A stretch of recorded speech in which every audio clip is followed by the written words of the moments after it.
আমাদের যৌবনে কলকাতা বেঁচেছিলাম বলেই সবার কিনেছিলাম মাথা।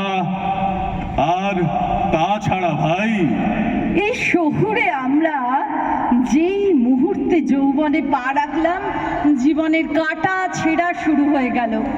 শহুরে বাবুদের কাছে প্রান্তিক মানুষের চাহিদা তুলে ধরলেন কবি শঙ্খ ঘোষ। সামাজিক রাজনৈতিক হতাশা, নৈতিক অবক্ষয়ের প্রতিচ্ছবি আমাদের এবারের কবিতা বাবু মশাই। আমাদের উপস্থাপনা শঙ্খ ঘোষের বাবু মশাই।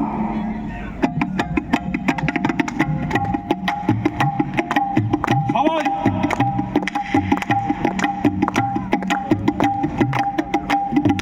সে ছিল একদিন আমাদের যৌবনে কলকাতা, বেঁচেছিলাম বলেই সবার কিনেছিলাম মাথা।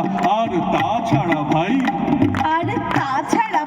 আমরা সবাই জেনেছিলাম হবে নতুন সমাজ।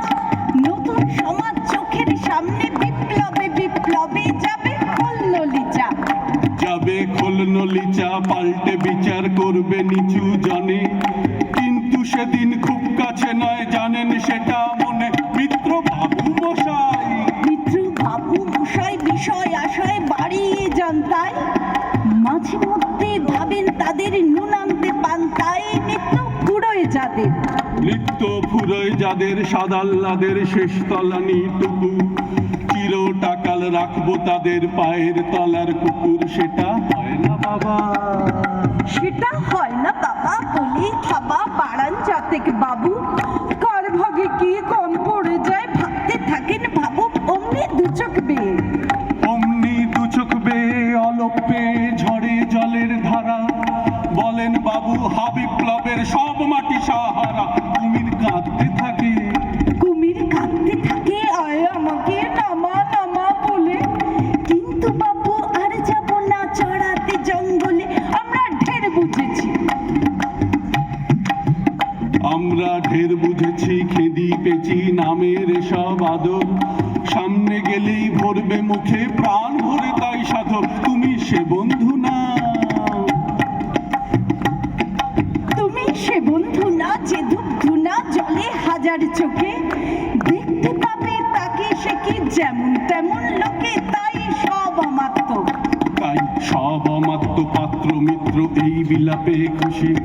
সব অমাত্য পাত্র মিত্র এই বিলাপে খুশি। সুরিখানায় কেবল সত্য, আর তো সবই ভুসি। ছিছি হায় বেচারা, শুনুন যারা মস্ত পরিত্রাতা। এই কলকাতার মধ্যে আছে আরেকটা কলকাতা। হেঁটে দেখতে শিখুন ঝরছে কি খুন দিনের রাতের মাথায়।